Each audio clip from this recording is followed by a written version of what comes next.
Quick test. 1, 2, 3, 4. Give me a test in your mic, please. Testicles. Testing the testicles.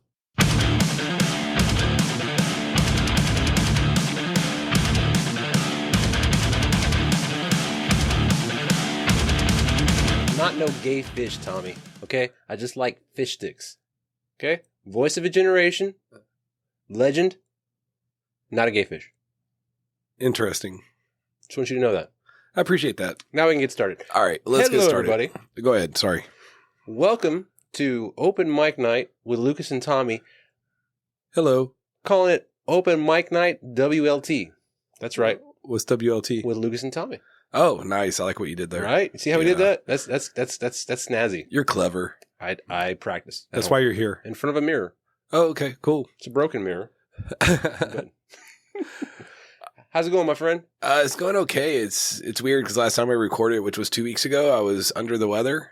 And then I went and got a steroid shot and some steroid pills and amoxicillin and Flonase and Zyrtec and prescription cough syrup. And I started feeling really, really good. And then Stacy got sick. And we were on vacation last week, so she stayed sick pretty much all vacation. And then when Monday came around, she started feeling better, and now I sound like this again. You know what I'm hearing? I'm hearing that drugs are the answer. I'm a quitter. Drugs are the of life. You said I was feeling bad, and then I took cough medicine and steroids and all kinds of shit, and I feel better. Yeah, but I don't think, based on our last episode, we should be promoting that. Oh, okay. Sorry. Anyway, what do you want to talk about? We're going to redact. We're going to redact. Redact? Is that what they say? Yeah. In newspapers? That's when you take things away, right? Yeah. I'm redacting what I said. Originally or just now? Just right now. Oh, okay. Yeah. Redaction accepted. We're not cough medicing it. We're not leaning. Anyway, I'm probably going to be making like weird noises again. I feel completely stopped up in my nostril area. It probably didn't help that we stood outside like for 8 hours. Yeah, that's true. But I also feel like I'm having trouble like catching my breath. I probably have fucking COVID again, dude. I swear to God. And you're sitting like 2 feet from my face. Bro, I've had COVID like 5 times. Oh my God. It's good. It's good. It's good for the bones. Every time I get COVID, man, I feel like I'm going to fucking die, dude. Look, man, you're not a real American unless you call it the China virus. You know that, right? China or the Kung flu. What are we talking about today? You know, I heard a funny little rumor. What's that? A good buddy of mine had some anecdotes to share.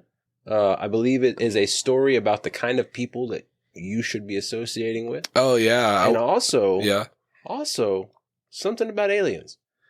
Well, yeah, I want to start with the alien thing, but I think what I want to do is dive deeper into it and do the story justice because I'm really confused right now that this isn't front page newsworthy. Mm-hmm. But I don't know if you're aware of it, but like a couple months ago, maybe 4 months ago, who knows? I was watching a YouTube clip of NASA. They had this panel of like researchers and scientists, and it was like 8 people on the panel, and then they were like up on a stage, and then there was like a almost like an auditorium where there was like people in the crowd asking questions, and they were flat out saying like, listen, this aerial phenomenon is real. We don't know exactly what it is. We definitely know it's not us. We know it's not anyone else in the world. And I'm like, why isn't anybody talking about this? And then I don't remember if it was before or after that. But you know, the Air Force, the government started like releasing videotapes of things that they caught that they couldn't explain. And I'm like, why isn't this on the news? And then just last night, Stacy bought me a little Bluetooth speaker for the shower. It's got like a little suction cup. And so, I don't take very long showers, like 15, 20 minutes, right? But I like to turn on that little speaker and I'll play like YouTube videos and I'll just play like news clips to see if something like grabs my attention. And then if I hear something when I'm in the shower, I'll get out and do further research. Well, there was this hearing. It was by the U.S. Oversight Committee. Okay. Is that full of like congressmen and congresswomen or, you know, are they? I don't think they're senators. I can't say with 100% confidence, but I know that the people in those kind of committees are elected officials. Yeah, they were definitely elected officials. So anyway, basically like 3 or 4 clips played while I was in the shower. They were all like 3 to 5 minutes apiece, but it was of these elected officials interviewing or taking testimony, asking questions from these so-called witnesses. And a lot of them were like current or former government employees, scientists, researchers, like people in the, I don't know, CIA, FBI, whatever. Assassins. They were basically asking them questions about, have we ever captured any type of alien spacecraft? And they basically said yes. They wouldn't, but they said they couldn't say exactly what they got. But they were just like, we've definitely gathered this evidence. And then they said, is it possible, or do you know if we've actually captured bodies? And they wouldn't answer that question. But then they followed up and answered a question where they admitted that they gathered biological evidence. So what you're telling me is 1995's Independence Day is not a movie, it's a documentary. Probably, or a future telling of some sort. Then they asked them questions regarding, is it possible that there are alien space centers or hubs inside of our oceans? And then they said something that I'd heard before, and I guess it's a fact, but we've technically explored more of space than we have our own ocean. Mm-hmm. They said it was like 5% of our actual ocean has actually been explored by human beings. And these guys were like, we can't confirm that there's alien bases undersea, but there is like all this phenomenon that's happening at these different places, and evidence has been captured of spacecraft exiting the water. It's long been a thing, and you know probably better than I, because you're more versed on ancient aliens. Yeah. But it's been, what was that book from like the 70s that... Chariots of Fire? Maybe that's it. But it's like where all the ancient alien shit started, I think. Right. Well, it's a common assertion, I guess, or a theory that there are spacecrafts or like launching sites under our oceans. And isn't there even like, I don't know, is it around the Bermuda Triangle where they have like evidence, or they have like, there's like these things that look like not distillations, but installations and like hangars and shit? I've only heard rumors. I don't know anything to be confirmed. But when you hear somebody like sitting in front of like Congress testifying and admitting these things, it freaks me out. And I'm like, why the fuck is this not on the news?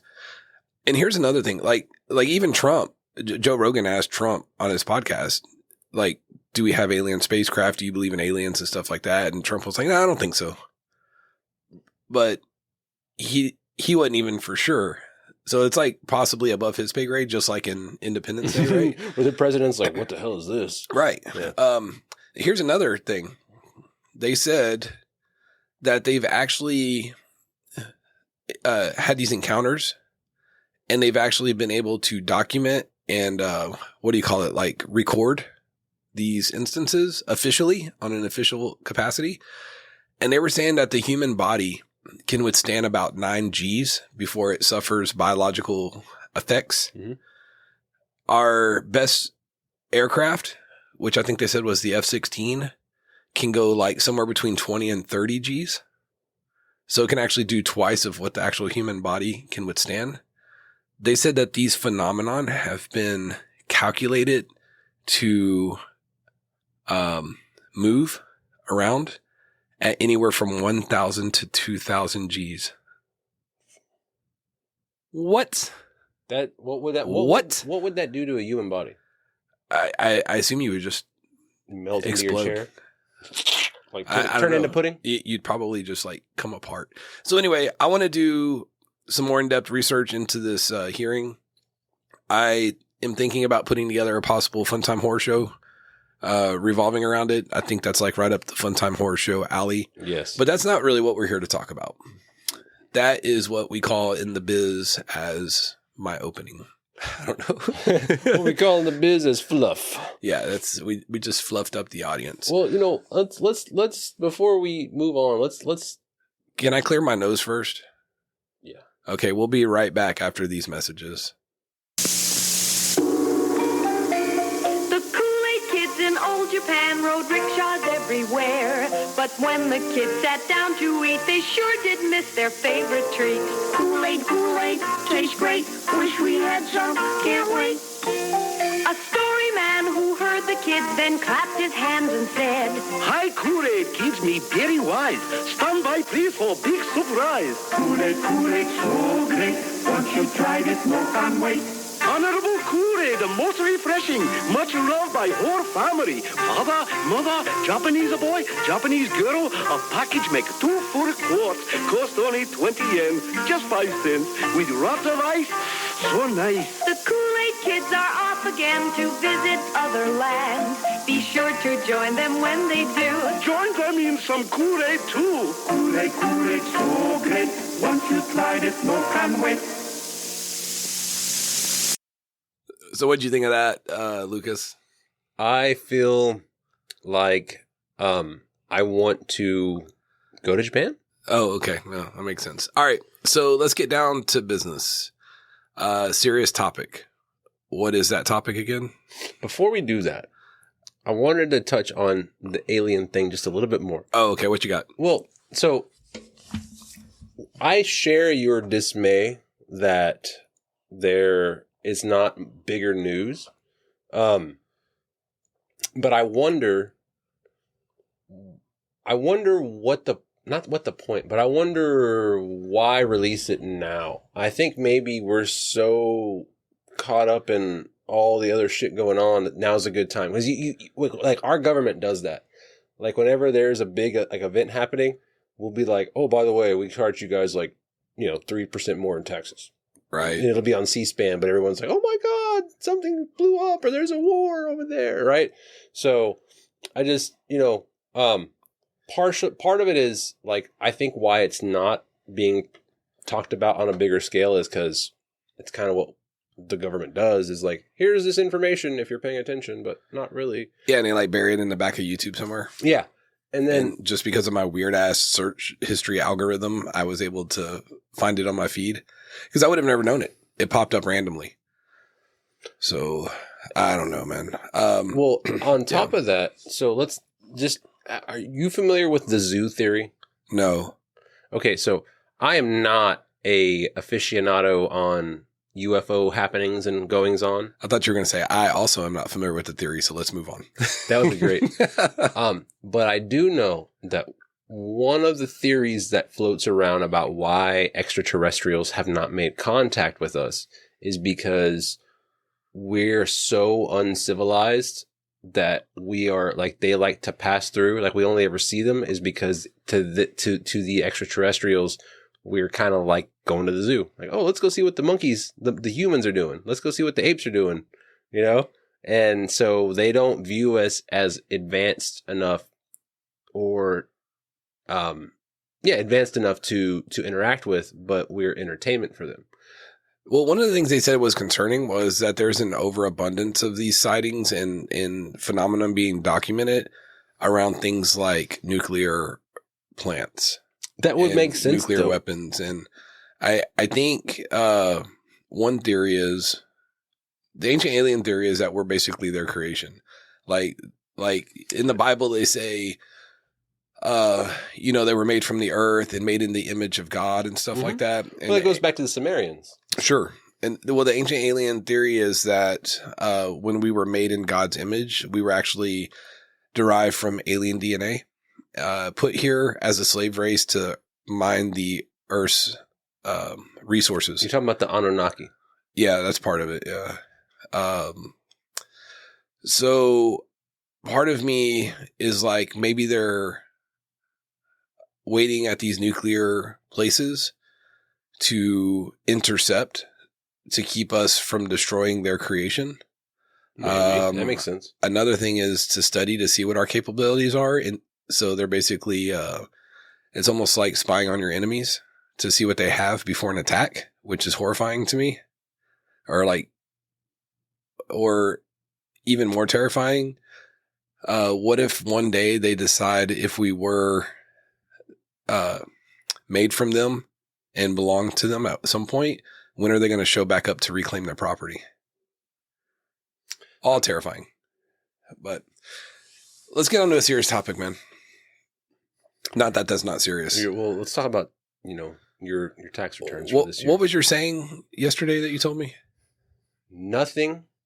So let me set it up. Yeah, set it up. So for me, Because I need you to set me up, because then I'm just going to go off on a rant, and then it'll be the end of the show.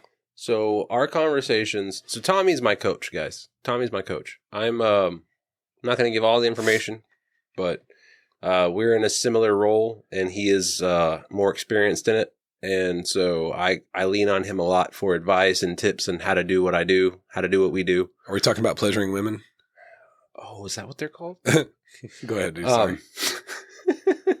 So, one of the things that I face every day is uncertainty, right? So I am often going in blind. So I'm in a sales role. I'll say that. I'm often going in blind, and I don't know what's going to happen. And I'm going into places that haven't seen someone from my company in a long time.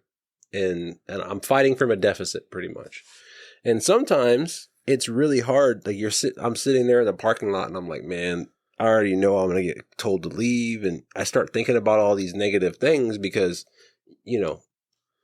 interaction after interaction, it's like, nah, we're good. Nah, we're good. Right. So, there's a quote from Alexander the Great that I often think about before I go into these places. And it's, nothing is impossible to he that would try. Oh, that's right. That's right. And sorry, my face was away from the mic because I'm trying not to breathe into it. But. Well, just to add a little bit to that. So I have seen this play out time and again in my 2 months I've been in this new role. I don't think I should go in. I already know they're going to say, get fucked, get out, go fly a kite, whatever they're going to say. And I'm like, man, there's no point in going in here. And then I sit there for a second and I think, well, your bosses are expecting you to do your fucking job. So I go, okay, well, get out there and do it. So I go and I do what I think I'm supposed to do. And man, sometimes stuff happens. Like you don't think it, but people are like, okay. And you go, oh, wow. And if I hadn't have tried, nothing would have happened. Are you done? Nothing is impossible to he who would try. Now you're done? I'm going to say it again because the phone was in the background and you can splice. Oh my God. Did I do it again? You can splice it. Jeez, Nothing. No, I'm not going to splice. Cállate la boca, pinche puta. You know what? You're a pinche puta. I am. Often. Nothing is impossible to he who would try. Hold on. Let me turn off my ringers. Let me turn off. Why am I always breaking my own damn rule? Because you're privileged. It's that white male privilege. You're being a white male right now, Tommy. Yeah, that's my white privilege. Have you seen those videos? No. The people getting pulled over. Like I saw a video of a girl getting pulled over. She's like, "You're being a white male right now, officer." And the guy's like, "You're under arrest, bitch." Okay, so when you told me that the other day, there's two things that I want to talk about. And I don't know if I have time to talk about both of them because I'm very passionate about this. But I don't know if I told you, but me as a young man, I was highly involved in sales. And I'm not talking about like I just sold stuff or whatever. Like I actually went out of my way to study like every sales process I could get my hands on. So sales management, retail sales management, how to manage profits and losses, how to deal with customers, what the process of actually selling something looks like. But the thing that I really hung on the most was I really liked the psychological part of it. And one of the things that I realized was I could actually take some of this information that I had, these processes on how to convince people to buy things and use them in everyday life in order to sell myself and sell other people around me on the ideas that I had in my head. So when I was in my 20s, I wrote a book. And it wasn't the book that I originally started writing. The first book that I started writing is like essentially how to use a sales process in everyday life in order to achieve what you want. So I think about that a lot, and I've applied it in my everyday life still to this day. I'm real big on goal setting. A lot of people, for instance, Stacy will say, I'd really like to get our bathroom done. Like, I really, really want a new bathroom. How bad do you want it though? Because we've been here like 4 fucking years and nobody's yet to lift a hammer or a screwdriver or a caulking gun or whatever. So I hear that all the time from people. Like, I wish I had a different job. I really need a new car. You know, I wish my wife treated me better, or I wish we had a better relationship and stuff like that. So anything like what you said, anything that you want, you can actually achieve it if you want it bad enough. Like if you're willing to try, but like, what's the definition of trying? Like, if you really want to try and get something, it's the smallest word in that sentence that you said, I think, like a 3-letter word, but it's the one that carries the most responsibility. And whenever I want something, I'm completely infatuated with the thought of achieving that. I'm obsessed with it. This happened when I bought my first Mustang. I saw it in a picture in a magazine. I was 19 years old, and I ripped it out of the magazine and I stuck it on my refrigerator, and every single day I saw the picture of that car. And I never had more than like $200 in my checking account at any time, but I knew that someday I was going to have that car. When I started the car stereo business, it completely consumed me. I remember. I woke up at 4:00 in the morning and started printing shipping labels for my eBay store, right? I would box stuff up, weigh, create labels, pack stuff, take it to work my day job, use every one of my lunch breaks to go to the post office to ship my packages. If I had time left over, I'd run by distributors. Then I'd go back to work, finish out my work day. Then I would leave my job, go directly to distributors, or I had installs scheduled, and we would do that till 10, 11 o'clock at night. And then I'd wake up the next day at 4 a.m. all over again to do it. I remember. And one thing I want to say about that period, because it speaks to our point, is you started that business by going around and asking everybody for old cell phones. Yeah. So the way that business started, my father-in-law, and I still don't understand this, but some of you guys might, he was mining for Bitcoin. Oh, yeah. And he got tired of that because it was kind of expensive, required a lot of equipment. Like, he was having to run like air conditioning units and stuff in an extra bedroom he had just to like keep everything cool, because apparently it draws tons of power. So what he started doing was, instead of mining for Bitcoin, he started selling time on eBay to people. They would like pay him like, say, $20 an hour, and he would mine Bitcoin on their behalf. So I don't know how it works. I don't understand it. Over my head. But the main takeaway from that was he had an eBay business. And I was like, man, like, how does one set up an eBay site? And so he showed me, and I was like, well, I wonder what I could sell. And so I kind of walked around the house, and I was finding like just shit in our junk drawers, like old cell phones, chargers that I didn't even know what they went to, broken iPods. And I started like cleaning everything and testing it, and I would post it on eBay, and I started selling all this shit. So it went really, really well, to the point where I ran out of like junk at the house. Like, I literally sold everything I had in junk drawers and stuff. And so I started doing shit like saving toilet paper rolls. You know, we had a bunch of people in my house, so it was easy to stack up toilet paper rolls. But like, people apparently buy these to do like arts and crafts. Yeah. I was selling like cases of used toilet paper rolls on eBay. That's amazing. So when I ran out of all that stuff to sell, I got this idea. I came across this website called FreeCycle. And on FreeCycle, it's, you know, people that have things that... Lucas? My wife just got home, guys. So they have stuff that they don't want anymore, but they don't want to just throw it in the trash. And so they'll actually post it on this website, and it's kind of a first come, first serve thing. So every day when I'd get off of work, I would drive around to like all these addresses, and they would just have like old cell phones and like plastic bags sitting on their front porch, stuff like that, like old electronics mostly. I would pick them all up, take them home, clean them up, test them, and then I would sell them whether they were broken or working. And people would buy them whether they were broken or working. So anyway, I was calling people having garage sales, and I would say, hey, like whenever I have a garage sale, it's because I have a bunch of crap in my house that I don't want anymore. And it's really frustrating at the end of the day when you have a bunch of stuff left. So if you're in that situation, call me and I'll come pick everything up. And then you don't have to worry about bagging it all up and putting it back in your attic.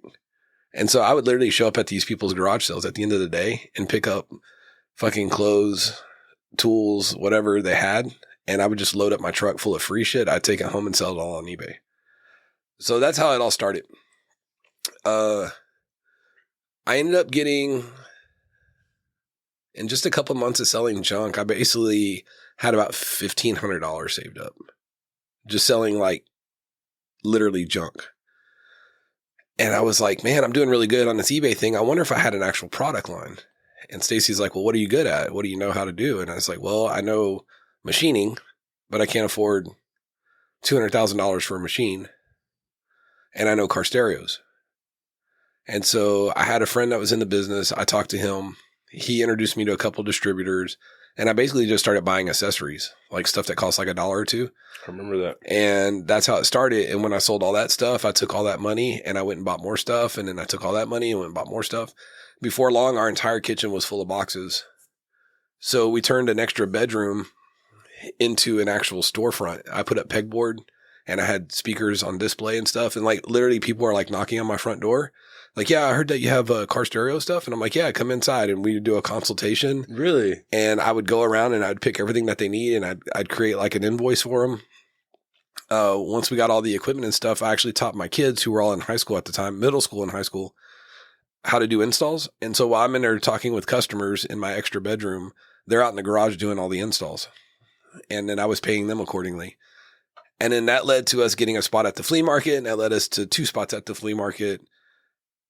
And after 2 years, we were on track to sell $100,000 in audio equipment in our second year. So it literally went from like selling old cell phone chargers for like $3 to selling almost $100,000 worth of equipment. And that's what I wanted to draw out, is that if you literally created opportunity where there was no opportunity. Bro, but let me tell you something, and I tell all my kids this. When I woke up in the morning, I took a shower and immediately worked on it. It was the first thing I did in the morning. You got to grind. It's what I thought about at work all day. It's what I thought about when I was in the shower. It's what I thought about right before bed. It's literally what I dreamt about while I'm asleep. It completely consumed me. And that's what it takes to reach what feels like an impossible goal. If you really, really, really want it, you better taste that shit in the air when you breathe. Like it has to become like your life. You have to go live that shit. And, you know, Stacy likes to say, fake it till you make it. Like, if you want to be a business owner, you better start acting like a business owner. You know what I mean? You become what you constantly move towards. Yeah. And there's another philosophy as far as like, I don't know what it is, but you basically like speak things into existence. Yeah. It's, you know what I mean? what they call manifesting. Yeah. You manifest. But there's another thing that I wanted to talk about too. And it's like goals and achieving success. And I have a lot of kids in their 20s now, right? So they're all like starting life. They're all getting married. They're buying their first houses, starting to get like debt and start careers and stuff. And there's a reoccurring theme with the pep talks that I've been giving my kids. And it's basically a two-part process in order to achieve success. And it comes down to these two things. And I've run every scenario that I could possibly think of. And it always comes down to these two things.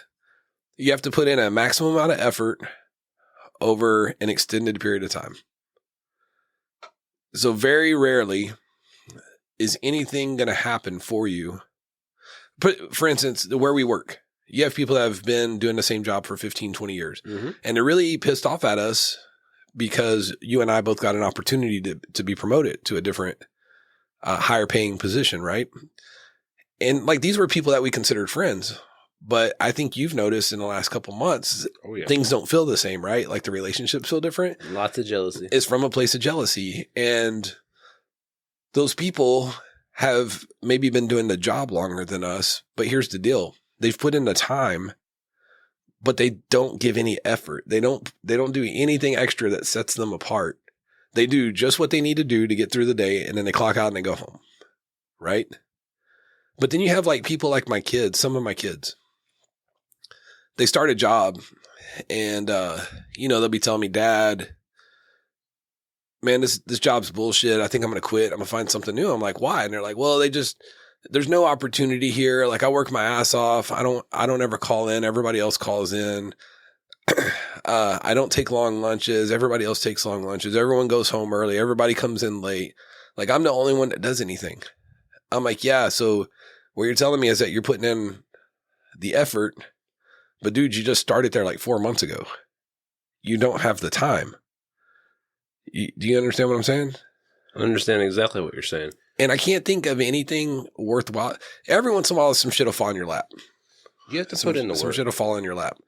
But you got to put in the work, the effort, and you just need to wait your time, man. You just, always be pushing, always be working your ass off. But things rarely ever just happen overnight. So putting in your time and waiting your turn made me think about, you know me, I love Epic Titties. Yeah. Me too. Epictetus. Great philosopher. If you haven't heard of him, go buy his book. It's called Discourses by Epictetus. It's a great read. He gives an illustration of a banquet. Imagine a table full of people, everyone's sitting around, and they're passing the plate around. You have to wait for your turn to get the plate before you pass it on to the next person. And if you think about it in a banquet setting, if you were to stand up from the table and walk around and grab the tray out of somebody else's hand, how would that go? How would that look? So basically, life is like a banquet. There's things that are getting passed around, and you just have to kind of wait and put in your time. And that kind of, what you were talking about made me, like your story made me think about that, or your anecdotes made me think about that, because that's what it is. Like, everybody wants to be the success story, right? But nobody wants to grind.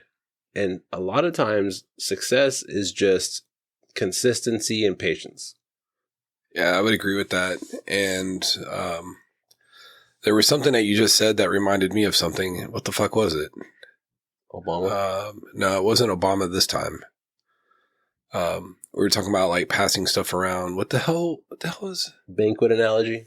Yeah. Oh my God, dude, I just lost it. But I don't know, man. Like, I would like to get more into like the whole using sales processes in order to achieve what you want in everyday life. But here's another thing, and I'm always telling you this too. Whenever you're getting ideas, like how we come up with like show ideas, right? Like you'll call me in the middle of the day and like, oh man, I got this great idea for a podcast. And I'm like, okay, well, write that shit down. Writing stuff down is really, really important. If you have anything that you want to achieve, and there's a book that I would recommend everyone read that is interested in learning about goal setting and management, even if it's just management of like your household. There was this really cool short book that I read a long time ago called The 1 Minute Manager.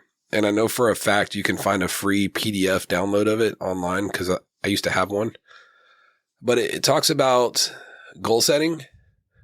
It talks about managing as far as like how to set expectations, how to tell people what your expectations are, how to follow up.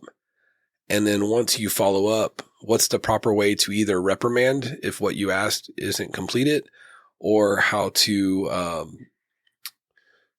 what do you call it? Give someone a compliment when those things are done according to what you asked for.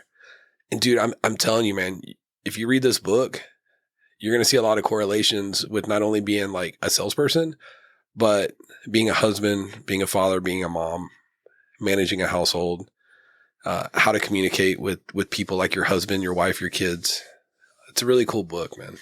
Yeah, sometimes what we don't realize, not like you and me, but just as people, is like the people in our lives need the same kind of finesse and care that our customers and other people do, but we tend to take that for granted because they're there every day. And just real quick, because I don't want to forget, but again, write this shit down.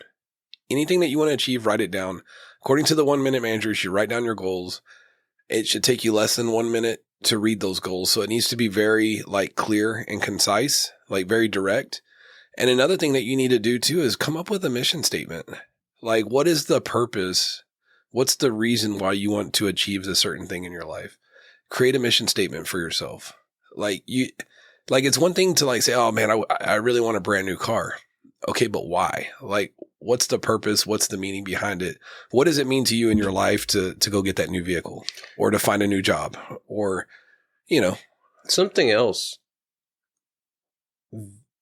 Oftentimes, human beings are dreaming of something else. I want that new car. I want that new job. How many times would value be added to our lives if we reevaluated the things that we already are in front of us and see? Oh my God. Thank you so much for bringing this up. Okay. Number one, you quoted Epictetus already. So I want to talk about what's in the Dharmapada in Buddhism. And that is like the first noble truth is that in this life there's suffering. The thing that causes suffering is by our wanting things to be different than what they are. That's the source of all suffering. Okay. Desire. Yes. I want to have a new job. If I could just have a new job, I would be happier. If I could just get a raise, if I made more money, I would be happier. But like Lucas was saying, you don't necessarily need a new job and a raise. Evaluate what's right in front of you. Like I just gave you this lecture a year or two ago. Mm-hmm. You were like, man, I got to leave because I got to make more money. I got to make more money. I got to make more money. Have you done the first step yet? Which is look at what you already have and then try to free up some of those resources. We're 37 minutes in. Can I talk a little bit about financial planning? Hell yeah. Okay. I have another plan in regards to finances. Number one, going back to what Lucas said, evaluate what you already have, right? Find out what all your monthly bills are. Separate them into two categories. These are reoccurring monthly bills. Separate into two categories, stuff that you have to have and the things that are wants. So stuff that you have to have is your lights, your telephone, your car insurance, your car note, maybe. Even that's subject for discussion. And then write down all the things that are monthly recurring that you don't have to have, like your Netflix, your Hulu, your PlayStation, Game Pass or whatever. Write all those down. The first thing that you do is all those, if you're trying to save money, instead of like uprooting your life and trying to get a new job, get rid of all that shit that you don't have to have. And it could just be temporary, right? But get rid of all that shit that you have to have. Add up all that money. And that's what you're going to start applying to your credit cards, your loans, and pick the smallest one first. So if you have something that's like $100 a month and you can cancel like 4 or 5 services that cost $100 a month, start applying an extra $100 to that smallest debt. When that small debt gets paid off, that frees up $30 a month. Now take the 100 plus the 30 and apply that $130 extra dollars to the next biggest debt. And you keep doing that until all your debt's gone. Once you do that, you're going to free up a lot of monthly resources. Now, all of a sudden, you have the money that you would have had you kept all the bullshit that you don't really need and you change jobs, right? This is when you can get an opportunity to start saving.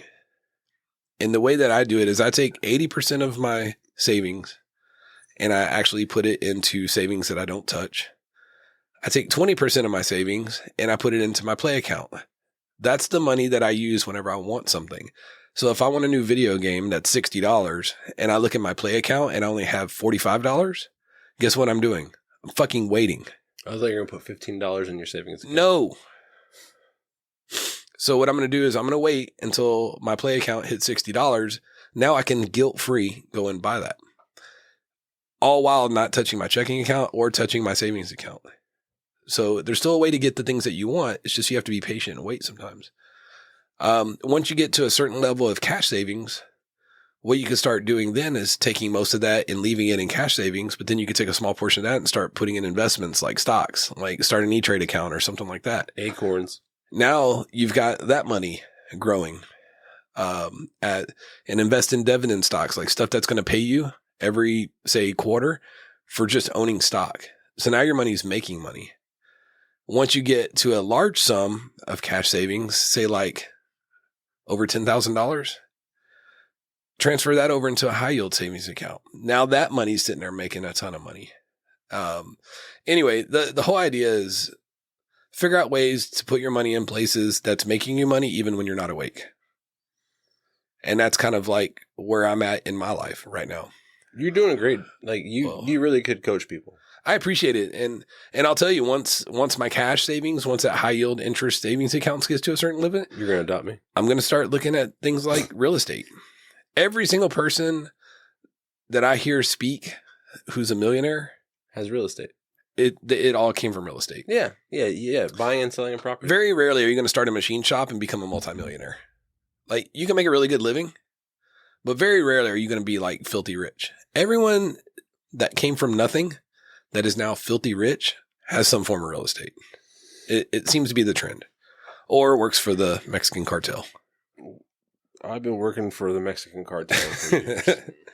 Anyway, that's all my rants, dude. It's like 40 minutes in. Well, so. I want to put a little bow on it. So here is the summation of this conversation. One, we want you guys to do better because we want to do better. So if you're listening to this and this struck a positive chord, good. That's what we want. Two, nothing is impossible except for like flying if you're, don't have wings or like, time travel. But if it's possible for a human being, it's possible for you. Nothing is impossible for he or her who would try. A lot of times, the things that we view as difficult in our lives are us getting in our own way.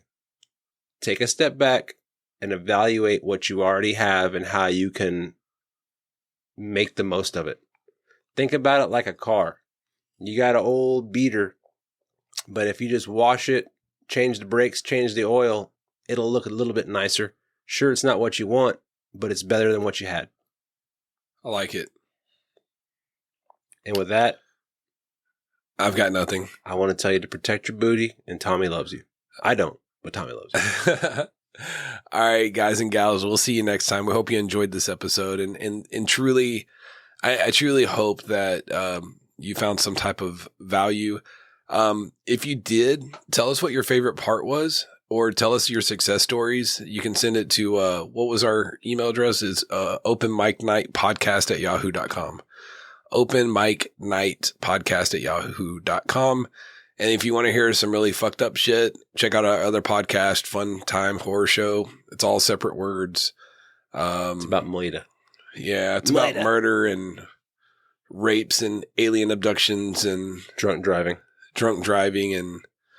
and more nonsense from both Lucas and myself. So anyway, we'll see you guys next time. Bye, baby. Well, obviously, we have a rapist in Lincoln Park. He's climbing in your windows. He's snatching your people up, trying to rape them. So y'all need to hide your kids, hide your wife, and hide your husband because they raping everybody out here.